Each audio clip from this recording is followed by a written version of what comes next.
저는 지금 제 아들을 고소할지 말지 고민하고 있습니다.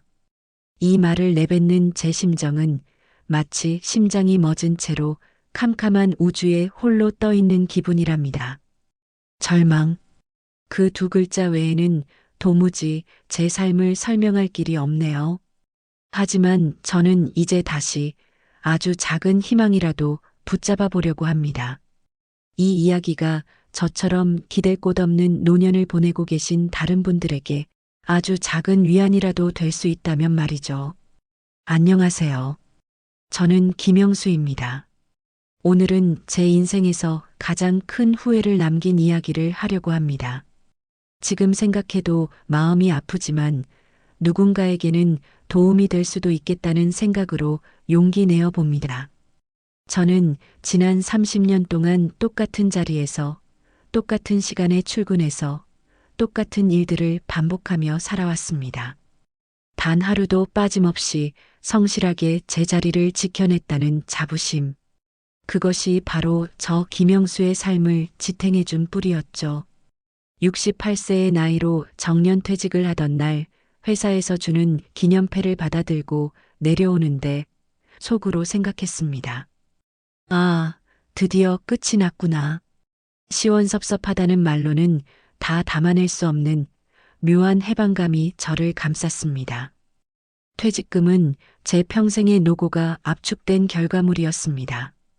아주 두툼한 봉투 속에 들어있는 숫자들. 그것은 단순히 돈이 아니라 아내 정숙과 저 두 노인이 남은 여생 동안 세상의 풍파를 막아줄 단단한 방패막이었습니다. 은행 직원의 친절한 설명을 들으면서 저는 평온한 노후를 머릿속에 그렸습니다. 따뜻한 남쪽 나라로 여행도 가고 작은 텃밭을 일구며 소소하게 살아가겠지. 그게 제가 30년을 버티며 꿈꿨던 전부였어요. 그런데 그 평화로운 계획에 제 아들 준호가 불쑥 끼어들었습니다. 준호는 늘 제가 자랑스러워하던 아들이었어요. 반듯하게 자라서 좋은 대학을 나오고 대기업까지는 아니어도 안정적인 직장을 다니고 있었죠. 속으로 생각했습니다. 내 아들은 나보다 더 잘 살 거다. 그렇게 믿어 의심치 않았습니다. 어느 날 점심시간에 저를 보자고 회사 근처 카페로 찾아왔을 때 준호의 얼굴에는 긴장감과 동시에 무언가 새로운 것을 시작하려는 낯선 열망이 보였습니다. 제가 앉아있는 테이블 맞은편에 앉은 아들은 쉽게 말을 꺼내지 못하고 머뭇거렸어요. 아버지, 저 회사 그만두려고요. 마른 하늘의 날벼락 같았습니다. 뭐? 갑자기 왜? 너 지금 다니는 회사 안정적이지 않니? 제 목소리가 조금 떨렸습니다. 준호는 고개를 숙인 채 조용히 말하더군요. 더 이상은 의미가 없는 것 같아요. 저는 제 사업을 해보고 싶습니다. 혼자 힘으로 해낼 수 있을 것 같아요. 그러면서 조심스럽게 꺼낸 이야기는 요즘 유행하는 디저트 카페 겸 베이커리 사업 구상이었습니다. 준호의 눈빛은 빛나고 있었고 자기가 꼼꼼하게 준비했다는 사업 계획서를 제 앞에 내밀었습니다. 빽빽한 글자와 현란한 그래프로 가득 찬 그 서류를 보는 순간 제 마음은 이미 무너져 내리고 있었습니다. 겉으로는 이 나이에 무슨 사업이냐며 잔소리를 했지만 속으로 생각했습니다. 사실은 내심 자랑스러웠다. 제 아들이 저와는 다르게 새로운 도전을 꿈꾸고 있다는 사실이 어쩌면 제가 이루지 못한 무언가를 준호가 대신 이뤄줄 것만 같았습니다. 준호는 제가 모아둔 퇴직금 이야기는 꺼내지 않았습니다. 그저 자신이 모은 돈으로 시작하겠지만 초기 자금이 턱없이 부족해서 부디 아버지께서 조금만 도와주십사 하고 조심스럽게 청하더군요. 저는 그날 밤 잠을 이루지 못했습니다. 정수기에게 이 이야기를 꺼냈더니 정수기는 고개를 절레절레 흔들었습니다. 여보, 안 돼요. 그 돈은 당신이 30년 동안 뼈 빠지게 모은 우리 노후 자금이에요. 준호는 이제 자기 앞가림은 스스로 해야죠. 사업은 위험해요. 정수기의 목소리에는 단호함과 함께 제가 느꼈던 것과 똑같은 깊은 불안감이 서려 있었습니다. 하지만 결정적으로 제 마음을 움직인 것은 내가 해줄 수 있는 마지막 도움이라는 생각이었습니다. 속으로 생각했습니다.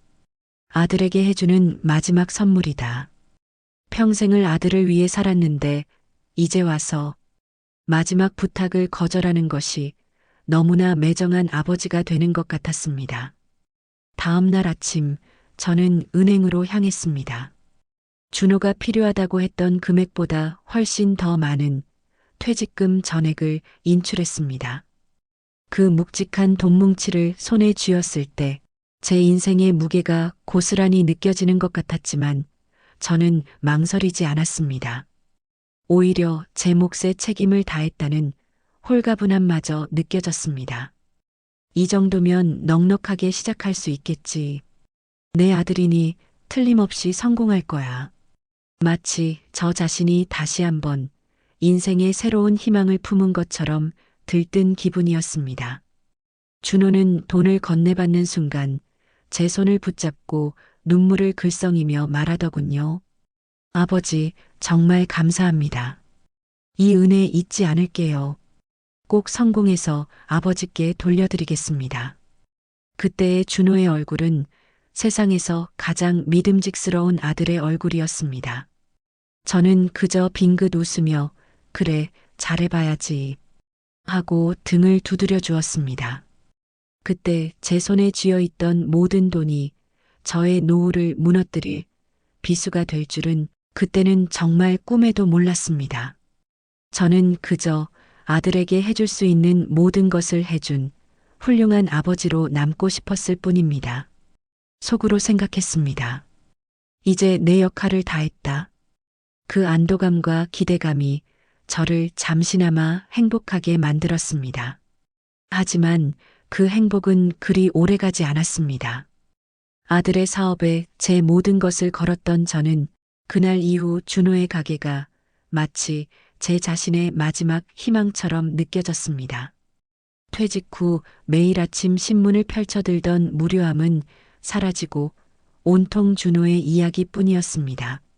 정수기는 여전히 불안해했지만 당신이 이미 준 돈인데 이제 와서 어쩌겠어요. 잘 되기만 빌어야죠.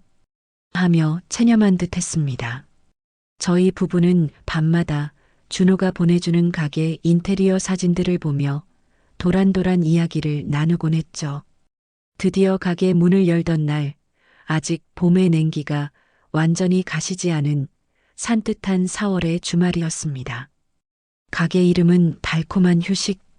준호의 여자친구와 그의 예비 장모님까지 가족들 모두가 모여 북적였습니다. 오픈식이라고는 해도 조촐했지만 따스한 조명 아래 정갈하게 놓인 테이블과 유리, 쇼케이스 안에 반짝이는 먹음직스러운 디저트들을 보니 가슴이 벅차올랐습니다. 속으로 생각했습니다. 이렇게 훌륭한 공간을 만들었구나. 준호는 하얀 앞치마를 두르고 바쁘게 손님들을 맞고 직접 구운 빵을 들고 나와 인사했습니다. 저는 뒷짐을 지고 가게를 둘러보며 어깨가 으쓱해지는 것을 느꼈습니다. 내 아들이 이렇게 컸구나. 마치 제가 그동안 겪어온 30년 직장 생활의 모든 고통이 이 순간의 감격으로 보상받는 듯 했습니다. 오랜만에 만난 친척들과 이웃들은 영수 형님, 아드님이 참 대단하시네요. 퇴직금으로 이렇게 멋진 일을 시작하다니 하며 제 등을 두드려 주었습니다. 그 칭찬들이 제게는 세상의 모든 찬사처럼 들렸습니다. 오픈 초반에는 정말 손님이 많았습니다. 입소문이 돌았는지 젊은 사람들은 물론이고 근처 상인들도 꽤 많이 찾아왔죠. 매일 저녁 준호가 보내주는 매출 보고서는 저를 매번 설레게 만들었습니다. 아버지, 오늘 목표액 달성했습니다. 걱정하지 마세요. 그 문자에 저는 기분이 좋아져서 정수기에게 자랑하곤 했습니다. 꺼봐. 내가 준호를 잘못 봤겠니? 괜히 불안해하지 마. 정수기는 그때마다 알 수 없는 씁쓸한 표정을 지으며 말했습니다. 네, 잘 되면 좋죠. 그런데 여보, 저는 왜 이렇게 마음이 놓이지 않을까요? 그녀의 불안한 예감은 저의 과도한 희망과 대비되면서 저희 사이에 미묘한 긴장을 만들어냈습니다.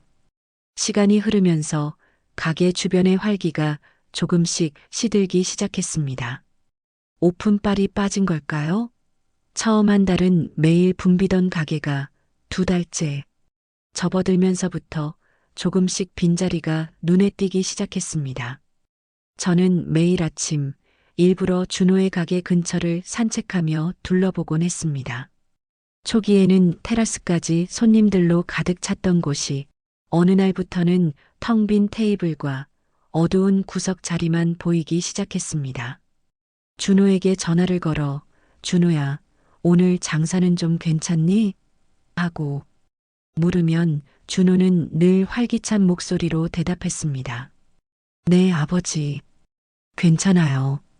다만 주말에만 손님이 좀 몰려서 그렇지 평일에는 원래 이렇습니다. 그 말에 저는 안심하려 애썼지만 속으로 생각했습니다. 어딘가 이상하다. 준호의 목소리 뒤편으로 들려오는 텅 빈 가게의 정적이 저를 불안하게 만들었습니다. 어느 날은 정수기가 직접 가게에 가보자고 했습니다.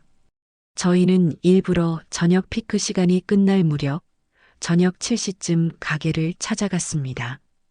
정수기는 매서운 눈으로 가게 구석구석을 살폈습니다. 쇼케이스 안의 빵들은 오후 내내 팔리지 않은 듯 굳어가는 느낌이었습니다. 준호는 저희를 보고 반가워하기보다는 왠지 모르게 당황하는 기색이 역력했죠. 아버지, 어머니, 왜 갑자기 오셨어요? 준호는 저희를 부엌으로 안내하며 말을 돌리려 했습니다. 그때 정수기가 준호에게 물었습니다. 준호야, 이 많은 빵들은 다 팔리는 거니? 남은 건 어떻게 처리하는 거니? 준호는 그 질문에 잠시 머뭇거리더니 아이고, 어머니, 걱정 마세요. 이건 다 다음날 아침에 단체 주문 들어온 거에 쓰려고 남겨둔 겁니다. 하고는 어색하게 웃었습니다. 속으로 생각했습니다. 정수기의 눈빛이 흔들리고 있었다. 저도 모르게 가게 바닥에 시선이 갔습니다. 바닥에는 미세한 먼지가 쌓여 있었고 창가 화분은 물을 주지 않은 듯 잎이 축 처져 있었습니다. 작은 디테일이었지만 그것이 의미하는 바는 명확했습니다. 준호는 지금 가게를 돌볼 여력이 없거나 마음을 다잡지 못하고 있다는 증거였죠. 집으로 돌아오는 길 정수기는 끝내 한숨을 내쉬었습니다. 여보, 준호의 눈빛이 너무 불안해요. 정말 괜찮은 걸까요? 우리가 너무 쉽게 믿은 건 아닌지 모르겠어요. 정수기의 불안한 예감이 마침내 제 마음속 깊은 곳까지 침투했습니다. 저는 설마 하면서도 점점 더 잦아지는 불안감에 잠 못 이루는 밤이 늘어갔습니다. 가게 문을 연 지 겨우 넉 달이 지났을 무렵이었습니다. 제가 느꼈던 미세한 불안감은 이제 더 이상 무시할 수 없는 거대한 그림자가 되어 저희 노후를 덮치기 시작했습니다. 매일 아침 일어나면 혹시나 하는 마음에 휴대폰을 확인하는 것이 제 일과가 되어버렸죠. 어느 날 준호에게서 걸려온 전화는 제 불안감이 결코 기우가 아니었음을 냉정하게 증명해 주었습니다. 아버지, 저 잠깐만 도와주실 수 있을까요? 잠깐만이라는 그 말이 제 귀에는 마치 천길 낭떠러지 아래로 저를 밀어넣는 소리처럼 들렸습니다. 목소리는 전과 달리 활기가 없었고 금방이라도 울음을 터뜨릴 것처럼 잔뜩 잠겨 있었습니다. 준호는 솔직하게 털어놓았습니다. 초반에 너무 낙관적으로 생각했고 재료비와 임대료를 감당하기가 벅차다고 말입니다. 특히 손님이 줄어들면서 재고 처리 비용이 눈덩이처럼 불어나 이번 달만 넘기면 다음 달에는 어떻게든 정상화시킬 수 있을 것 같으니 딱 한 번만 잠깐만 숨통을 트이게 해달라고 애원했습니다. 저는 머리가 새하얘지는 것을 느꼈습니다. 30년 퇴직금 전액을 이미 쏟아부었는데 더 이상 제가 줄 수 있는 돈이 어디 있단 말입니까? 속으로 생각했습니다. 나는 이미 내 역할을 다했다. 단호하게 거절해야 한다는 이성과 제 아들이 지금 벼랑 끝에 서 있다는 부정할 수 없는 현실 사이에서 저는 찢어지는 고통을 느꼈습니다. 준호는 마지막으로 덧붙였습니다. 아버지, 이대로 문 닫으면 지금까지 투자한 모든 돈을 다 날립니다. 저도 이제 시작이라 신용대출도 더 이상 안 나옵니다. 제발 한 번만 도와주세요. 정말 마지막이에요. 그 애절한 목소리가 제 이성을 완전히 마비시켰습니다. 저는 결국 저희 부부의 비상금으로 따로 모아뒀던 작은 적금을 깨기로 결심했습니다. 그 돈은 정수기와 제가 혹시라도 큰 병에 걸리거나 예상치 못한 사고가 생겼을 때를 대비해 마지막으로 남겨둔 최후의 보루였습니다. 정수기에게 이 사실을 말하자 정수기는 처음으로 저에게 분노를 터뜨렸습니다. 여보, 당신 정말 이러지 마세요. 이제 우리에게 남은 건 이 돈밖에 없어요. 그 돈마저 떼주면 우리는 정말 길거리에 나앉게 됩니다. 준호는 이제 30이 넘었는데 왜 아직도 아버지가 모든 짐을 져야 하는 거죠? 이러다 우리 노후가 무너진다고요. 정수기의 눈은 눈물로 젖어 있었지만 그 눈빛은 어느 때보다 단호하고 저를 향한 원망이 가득 담겨 있었습니다. 부부 사이에는 이전에 없던 팽팽한 갈등이 시작되었습니다. 저는 정수기의 말이 틀리지 않았다는 것을 알면서도 차마 아들에게 등을 돌릴 수 없었습니다. 당신도 알잖아. 준호가 얼마나 힘든지. 이번이 마지막이래. 아버지가 아들을 이대로 포기할 수는 없지 않니? 내 아들을 믿어보자고. 저는 마치 스스로에게 주문을 거는 것처럼 계속해서 아들을 믿는다는 말을 되풀이했습니다. 결국 저는 정수기의 반대를 무릅쓰고 적금을 해지해 준호에게 송금했습니다. 은행에서 돈을 찾던 날 제 손은 심하게 떨렸습니다.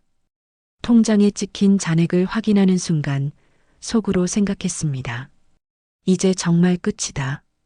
저의 노후는 이제 완전히 아들의 사업에 종속되어 버렸습니다. 하지만 그렇게 추가 자금을 지원하고 나서도 상황은 나아지지 않았습니다. 준호의 전화는 점점 뜸해졌고 가게는 여전히 한산했습니다. 저는 매일 초조하게 준호의 연락만을 기다렸습니다. 정수기는 저에게 단 한마디도 준호 이야기를 꺼내지 않았습니다. 저를 향한 실망과 앞으로 닥쳐올 현실에 대한 두려움으로 정수기는 저와 거리를 두기 시작했습니다. 저희 부부의 식탁은 무거운 침묵만이 감도는 차가운 공간이 되어버렸습니다. 그러던 어느 날 제 휴대폰으로 걸려온 낯선 번호에 전화 한 통. 저는 혹시나 준호일까 싶어 떨리는 손으로 전화를 받았습니다. 김영수 씨 되십니까? 전화기 너머의 목소리는 차가울 정도로 사무적이었습니다. 네, 그런데요. 저희는 XXX은행 대출팀입니다. 김준호 씨 대출건으로 말씀드릴 것이 있어서 전화드렸습니다.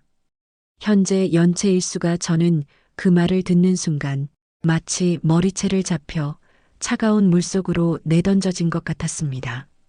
잠깐만요. 김준호 대출이요? 저는 아무것도 모릅니다. 직원은 태연하게 대답했습니다. 작년 11월에 김준호 씨 명의로 사업자 대출을 받으시면서 김영수 씨께서 보증을 서주신 건입니다. 서류에 잡힐 서명이 있습니다. 속으로 생각했습니다. 보증? 나는 그런 적이 없는데 제 머리는 빠르게 회전했습니다. 은행 서류에 제 서명이 있었다고 했지만 저는 그런 서류에 서명한 기억이 없었습니다. 하지만 생각해보니 준호가 사업 관련 확인 서류라며 가져왔던 종이에 몇 번 서명을 해준 적이 있었습니다. 그게 바로 보증 서류였던 겁니다. 준호가 제게 사업 자금을 요청했을 때 분명 신용대출도 안 나온다고 말했었는데 대체 어떻게 저의 명의로 보증을 세울 수 있었단 말입니까? 저는 분노보다는 차마 믿을 수 없는 깊은 배신감에 사로잡혔습니다. 전화기 너머로 직원의 독촉하는 목소리가 계속 들려왔지만 저는 아무 대답도 할 수 없었습니다. 제 귀에는 오직 당신의 아들이 당신을 속였습니다라는 차가운 메아리만 울려 퍼졌습니다. 이제 모든 것이 통제 불능의 상황으로 치닫고 있었습니다. 은행의 대출 독촉 전화를 받았던 그날, 제 머릿속은 온통 혼란으로 가득 찼습니다. 준호가 제 명의로 보증을 섰다니요. 이것은 단순한 사업 실패가 아니라 아버지의 신뢰를, 더 나아가 아버지의 남은 인생을 통째로 담보로 잡은 행위였습니다. 저는 온몸의 피가 차갑게 식는 것을 느꼈습니다. 속으로 생각했습니다. 믿고 싶지 않았다. 내 아들이 설마 나를 속였을까? 저는 곧바로 준호에게 수십 통의 전화를 걸었습니다. 처음에는 신호음이 갔지만 곧 연결할 수 없습니다라는 차가운 안내 음성만이 되돌아왔습니다. 준호의 전화번호는 더 이상 존재하지 않는 번호처럼 느껴졌습니다. 정수기는 제 옆에서 불안한 눈빛으로 저를 지켜보고 있었습니다. 저는 정수기에게 차마 은행에서 들은 보증에 관한 이야기는 꺼낼 수 없었습니다. 그녀에게 이 사실을 말하는 순간 저희의 결혼 생활마저도 산산조각 날 것만 같았거든요. 참을 수 없어서 저는 준호의 가게로 달려갔습니다. 어스름이 내리는 저녁이었지만 평소라면 밝은 조명이 켜져 있어야 할 달콤한 휴식의 창문은 굳게 닫혀 있었습니다. 가게 앞 유리문에는 노란색 포스트잇 한 장만 덜렁 붙어 있었습니다. 개인 사정으로 인해 당분간 휴업합니다. 휴업. 그 흔한 간판조차 제대로 갖춰지지 않은 채 너무나 무책임하게 붙어 있는 그 포스트잇을 보는 순간 저는 억장이 무너지는 것을 느꼈습니다. 속으로 생각했습니다. 이럴 수가 있나? 문고리를 잡고 세게 흔들어 봤지만 단단하게 잠긴 문은 제 분노와 절망을 비웃기라도 하는 듯 요지부동이었습니다. 저는 미친 사람처럼 가게 주변을 서성였습니다. 옆집 떡집 아주머니가 저를 발견하고는 걱정스러운 얼굴로 다가와 물었습니다. 어르신, 오랜만에 오셨네요. 준호 씨는 요 며칠 보이지 않더라고요. 무슨 일 있으신가요? 저는 끓어오르는 분노를 억누르며 겨우 목소리를 짜냈습니다. 아닙니다. 잠깐 출장 갔다고 하더군요. 저는 스스로에게도 거짓말을 하고 있다는 사실에 극도의 수치심을 느꼈습니다. 그날 밤 저는 준호의 오피스텔로 찾아갔습니다. 작은 창문은 굳게 닫혀 있었고 우편함은 꽉 차서 고지서들이 삐죽 튀어나와 있었습니다. 초인종을 몇 번이나 눌러봐도 아무런 응답이 없었습니다. 아들은 정말 흔적도 없이 사라진 것입니다. 집으로 돌아와 저는 정수기에게 이 모든 사실을 털어놓았습니다. 가게가 문을 닫았다는 사실부터 준호의 전화가 연결되지 않는다는 것까지 정수기는 아무 말 없이 제 이야기를 듣고만 있었습니다. 그녀의 얼굴은 평소처럼 생기가 넘치던 얼굴이 아니라 차가운 돌덩이처럼 굳어 있었습니다. 그리고 마지막으로 결정적인 비수가 되는 말을 결국 내뱉을 수밖에 없었습니다. 여보, 준호가 내 명의로 은행 보증을 섰대. 그 순간 정수기의 눈빛이 흔들리더니 어떤 소리도 내지 못한 채 그녀의 손에 들려있던 찻잔이 바닥으로 떨어져 산산조각 났습니다. 보증이라뇨? 당신 지금 무슨 말을 하는 거예요? 농담이죠? 정수기는 마치 제게서 처음 보는 낯선 사람을 보는 듯한 경악스러운 표정을 지었습니다. 그녀의 목소리는 너무나 떨려서 제대로 된 문장을 만들지 못했습니다. 저는 고개를 숙인 채 죄인처럼 흐느꼈습니다. 미안해요. 내가 너무 멍청했어. 아들을 너무 믿었어. 그날 밤 저희는 아무도 잠을 이루지 못했습니다. 정수기의 울음소리는 마치 짐승의 울부짖음처럼 처절하고 고통스러웠습니다. 그녀는 저에게서 등을 돌린 채 밤새 이불을 부여잡고 울었습니다. 저는 그녀의 등 뒤에 대고 계속해서 미안하다는 말만 반복할 수밖에 없었습니다. 며칠 후 은행에서 공식적인 독촉장이 우편함에 꽂혀 있었습니다. 제 이름과 준호의 이름이 나란히 적힌 대출금 상환요구서. 그 서류에는 정확한 금액과 연체 이자가 무섭게 불어나고 있다는 차가운 경고문이 적혀 있었습니다. 저는 그때서야 이 모든 것이 돌이킬 수 없는 현실이라는 것을 온몸으로 깨달았습니다. 퇴직금도 잃었고 비상금도 잃었고 심지어 제 명의로 빚까지 떠안았습니다. 가장 큰 충격은 제 평생의 자랑이었던 아들이 저를 배신했다는 사실이었습니다. 속으로 생각했습니다. 아들에게 배신당했다. 나는 이제 무엇으로 살아야 하는가? 분노가 치밀어 올랐지만 그 분노는 곧 자신에 대한 끝없는 자책과 무력감으로 바뀌었습니다. 아들의 흔적은 완벽하게 사라졌습니다. 남겨진 것은 은행의 독촉장과 매일 밤 정수기가 흘리는 메마르지 않는 눈물뿐이었습니다. 저희 집에는 무거운 장막이 드리워진 듯 했습니다.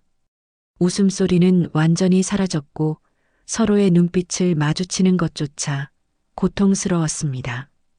정수기는 이제 저에게 아무 말도 하지 않았습니다.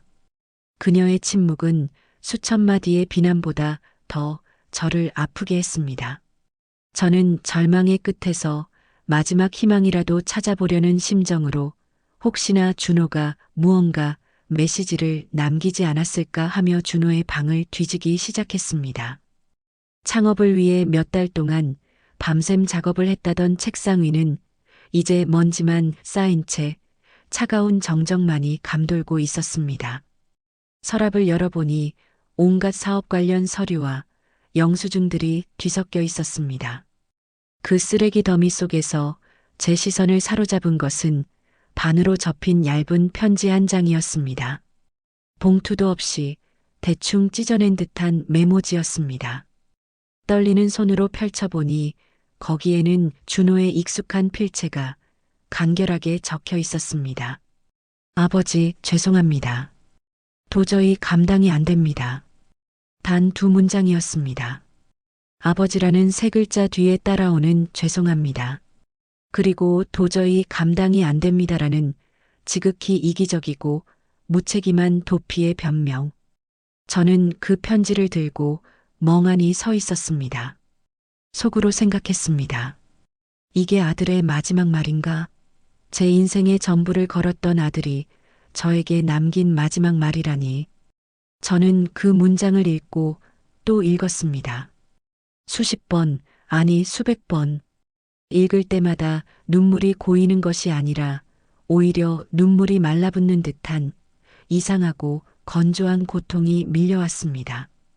분노할 힘도 슬퍼할 기력도 없이 저는 그저 텅 빈 껍데기만 남은 기분이었습니다.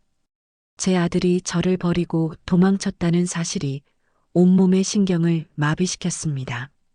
정수기가 조용히 방으로 들어와 제 손에 들린 편지를 보았습니다.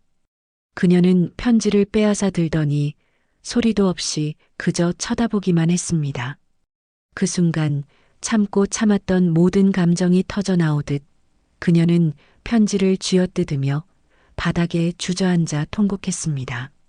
내 아들아, 내가 어쩌려고 내가 어떻게 우리한테 이럴 수 있니? 그녀의 울음소리는 마치 피를 토하듯 처절했고 저는 그녀의 울음소리 앞에서 아무것도 해줄 수 없는 무능한 남편이자 아버지였습니다. 저는 그저 그녀의 어깨를 붙잡고 함께 울어줄 수밖에 없었습니다. 하지만 제 눈에서는 더 이상 눈물이 나오지 않았습니다. 눈물 대신 메마른 분노와 끝없는 자책만이 제 영혼을 갉아먹고 있었습니다. 저희의 불행은 집안에서만 머무르지 않았습니다. 은행에서 독촉장이 날아들자 곧 동네에도 저희 이야기가 파다하게 퍼져나가기 시작했습니다. 퇴직금 전액을 아들에게 줬다가 그 아들이 빚만 남기고 도망쳤다는 가십거리가 된 것입니다. 시장에 나가면 사람들은 저를 보며 힐끔거리는 시선을 보냈습니다. 이웃 아주머니들은 모여 앉아 속삭였습니다. 김영수 씨, 퇴직금 다 날렸다더라. 아들이 글쎄 부모 명의로 빚까지 냈대. 저렇게 착하고 성실한 사람이 자식 복이 없어서 어쩌나? 그 속삭임들은 저에게 칼날보다 더 날카로운 수치심으로 되돌아왔습니다. 저는 그들의 시선을 피하고 싶어서 낮에는 집 밖으로 나가는 것조차 두려워졌습니다. 속으로 생각했습니다. 숨고 싶다. 이 세상에서 사라져버리고 싶다. 평생을 정직하게 살아왔다고 자부했는데 노년의 끝에서 저는 세상의 조롱거리가 되어 있었습니다. 무력감과 절망이 저의 모든 것을 집어삼켰습니다. 아들이 남긴 것은 단지 빚과 서류 한 장이 아니라 저와 정숙이의 존엄성 그 자체였습니다. 가장 깊은 절망은 무엇을 해야 할지 아무것도 떠오르지 않는 그 공허함 속에서 찾아왔습니다. 저는 며칠 동안 침대에 누워 천장만 바라봤습니다. 먹지도 마시지도 않은 채 그저 살아있는 것 자체가 고통스러웠습니다. 정숙이도 마찬가지였습니다. 저희는 서로를 위로할 힘조차 없었기에 각자의 절망 속에서 고독하게 가라앉고 있었습니다. 해가 지고 방 안으로 붉은 노을이 스며들어 오던 저녁이었습니다. 저는 거실 창가에 앉아 멍하니 밖을 바라보고 있었습니다. 지는 해는 마치 제 노년의 쓸쓸한 뒷모습처럼 처량하고 아름다웠습니다. 속으로 생각했습니다. 이제 정말 끝이구나. 30년의 노고가 단 하나의 실수로 이토록 허무하게 무너질 수 있다는 사실이 저를 비참하게 만들었습니다. 빚을 어떻게 갚아야 할지, 앞으로 어떻게 살아야 할지 모든 것이 막막했습니다. 차라리 모든 것을 그냥 여기서 끝낼까 하는 어둡고 위험한 생각까지 제 머릿속을 스치고 지나갔습니다. 그때 뒤에서 정숙이의 목소리가 들렸습니다. 그녀는 조용히 제 옆에 다가와 앉았습니다. 며칠 만에 처음으로 제 얼굴을 제대로 마주하는 그녀였습니다. 그녀의 눈은 여전히 붉게 충혈되어 있었지만 이전의 무력감 대신 어떤 단단한 의지가 서려 있는 듯 했습니다. 정숙이는 제 손을 잡았습니다. 그녀의 손은 평생 살림을 하느라 투박하고 거칠었지만 그 온기는 저에게 세상에서 가장 따뜻한 위로였습니다. 정숙이는 나지막한 목소리로 그러나 단호하게 말했습니다. 여보, 우리 이제라도 우리 인생을 살아봐요. 그 말이 제 귀에 천둥처럼 울렸습니다. 우리 인생. 저는 그 세 글자를 수없이 되뇌었습니다. 제가 지금까지 살아온 인생은 단 한 번도 우리 인생이 아니었습니다. 저는 아버지로서의 역할에 갇혀 준호의 아버지로 살았습니다. 저의 모든 결정은 준호에게 해줄 수 있는 최선인가 아닌가에만 맞춰져 있었습니다. 퇴직금 전액을 준호에게 건넨 것도 빚까지 떠안게 된 것도 모두 좋은 아버지가 되고 싶다는 제 강박적인 기대 때문이었습니다. 속으로 생각했습니다. 나는 아들을 구하려다가 정작 나 자신을 잃어버렸구나. 그 깨달음은 충격적이면서도 동시에 묘한 해방감을 주었습니다. 정수기가 눈물을 닦아내며 계속해서 말했습니다. 준호는 자기가 선택한 길로 간 거예요. 우리가 해줄 수 있는 것은 이미 다 해줬어요. 아니, 어쩌면 너무 과하게 해준 거죠. 이제 그 아이에게 얽매여 우리 남은 인생까지 망가뜨릴 수는 없어요. 그녀는 제 어깨를 두드리며 저를 일으켜 세웠습니다. 노을의 붉은 빛이 저희 부부의 낡은 얼굴 위에 새로운 의지의 그림자를 드리웠습니다. 저는 자리에서 일어났습니다. 오랜만에 딛는 바닥이 낯설게 느껴졌습니다. 속으로 생각했습니다. 그래, 나는 김영수다. 누구의 아버지 이전에 나 자신의 삶이 있다. 아들에게 실망하고 배신당한 것은 제 잘못이 아닙니다. 잘못된 것은 아들에 대한 저의 지나친 기대였습니다. 그 순간 준호에 대한 분노는 조금씩 연민으로 바뀌어 갔습니다. 그 아이도 얼마나 무서웠을까요? 감당할 수 없는 무게에 짓눌려 도망치는 것 외에는 다른 선택지가 없었을 것입니다. 저는 깊은 숨을 내쉬었습니다. 그리고 정수기를 바라보며 결심을 담은 목소리로 말했습니다. 여보, 맞아요. 이제 우리 인생을 살아요. 내가 다시 시작해 볼게. 아들에게 준 것이 내 인생을 끝내는 이유가 되게 하진 않을 겁니다. 그 말에 정수기는 마침내 환한 미소를 지었습니다. 그 미소는 오랜만에 보는 따뜻하고 희망찬 미소였습니다. 저희 부부는 서로를 마주보며 다시 살아갈 용기를 얻었습니다. 이 각성이 저희를 절망의 늪에서 끌어올린 생명줄이었습니다. 그것은 단순히 폐업이 아니라 저의 과거와의 단절을 상징하는 의식이었습니다. 정수기와의 대화 이후 제 삶은 완전히 새로운 국면을 맞았습니다. 더 이상 저는 도망친 아들을 찾아 헤매는 무력한 아버지가 아니었습니다. 저는 빚을 갚고 남은 생을 정수기와 함께 행복하게 살아야 할 한 가정의 가장이었습니다. 가장 먼저 해야 할 일은 이 모든 불행의 상징인 준호의 가게를 정리하는 것이었습니다. 며칠 후 저는 정수기와 함께 준호의 가게로 향했습니다. 낮에 보니 가게의 모습은 더욱 처량했습니다. 낡은 간판은 햇빛에 발해 있었고 유리문은 먼지로 얼룩져 있었습니다. 마치 주인에게 버려진 유기견처럼 쓸쓸하고 애처로워 보였습니다. 저는 열쇠를 돌려 문을 열었습니다. 문을 여는 순간 퀴퀴한 곰팡이 냄새와 눅눅한 공기가 저희를 덮쳤습니다. 가게 내부는 마지막으로 빵을 만들었던 그 무책임한 순간의 흔적들이 그대로 남아 있었습니다. 싱크대에는 마르지 않은 설거지들이 쌓여 있었고 오븐 속에는 빵 부스러기들이 굳어 있었습니다. 속으로 생각했습니다. 이 아이는 정말 모든 것을 그대로 버리고 갔구나. 그 모습을 보니 분노보다는 차라리 모든 것을 스스로 감당하려 했던 아들의 마지막 몸부림이 느껴지는 듯 했습니다. 준호는 사업을 책임질 준비가 전혀 되어 있지 않았던 것입니다. 정수기는 가게 안을 둘러보더니 조용히 눈물을 훔쳤습니다.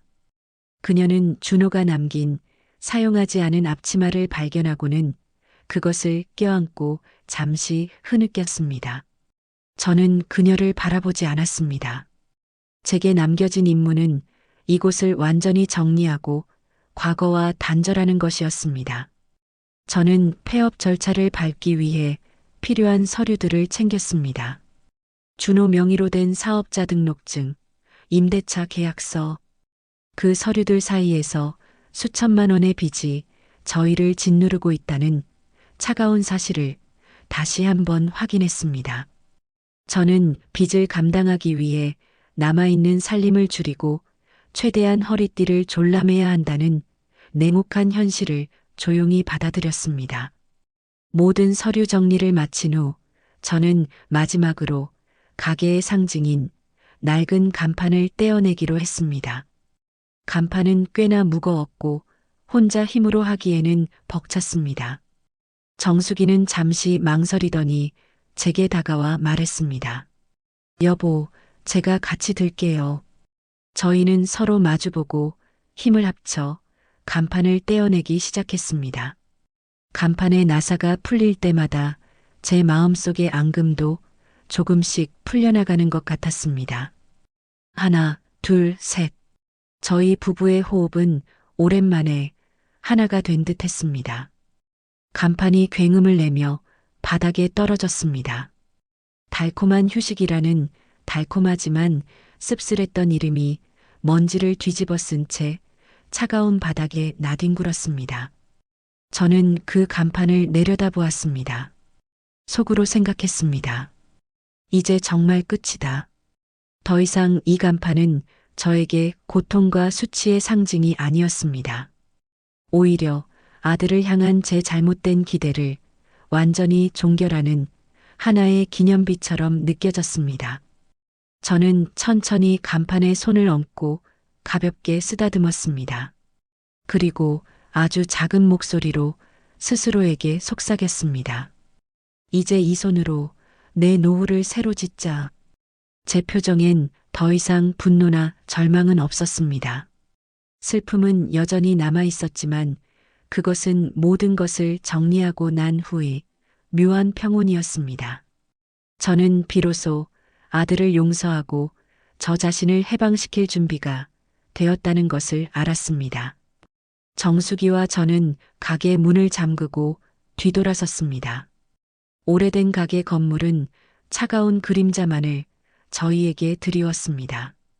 저희 부부는 그곳을 떠나면서 서로 말없이 손을 꽉 잡았습니다. 이것이 저희 노후의 가장 비극적인 페이지가 드디어 넘어가는 순간이었습니다. 빈 가게 간판을 떼어내고 난 후 저희 부부는 정말 모든 것을 뒤로 했습니다. 아들을 향한 미련도 빚에 대한 두려움도 모두 저희가 스스로 짊어져야 할 인생의 짐이라고 받아들였습니다. 저는 당장 남은 빚을 갚기 위해 정수기와 상해 끝에 살던 집을 정리하기로 했습니다. 오랫동안 살아온 정든 곳이었지만 우리 인생을 살자는 그 약속을 지키기 위해서는 더 이상 주저할 수 없었습니다. 집을 정리하고 작은 시골 마을로 이사를 갔습니다. 저희가 이사 간 곳은 도시의 소음과 각종 경쟁에서 완전히 벗어난 조용한 곳이었습니다. 작은 집이었지만 마당 한쪽에 텃밭이 딸려 있었습니다. 저는 그곳에서 난생 처음 흙을 만지기 시작했습니다. 호미를 들고 고추 모종을 심고 상추 씨앗을 뿌렸습니다. 속으로 생각했습니다. 흙을 만지는 이 행위가 나의 영혼을 치유하고 있구나.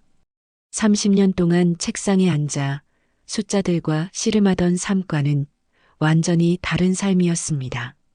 흙의 촉감과 풀냄새가 주는 평온함은 돈과 아들 문제로 메말랐던 제 마음을 다시 촉촉하게 적셔주었습니다.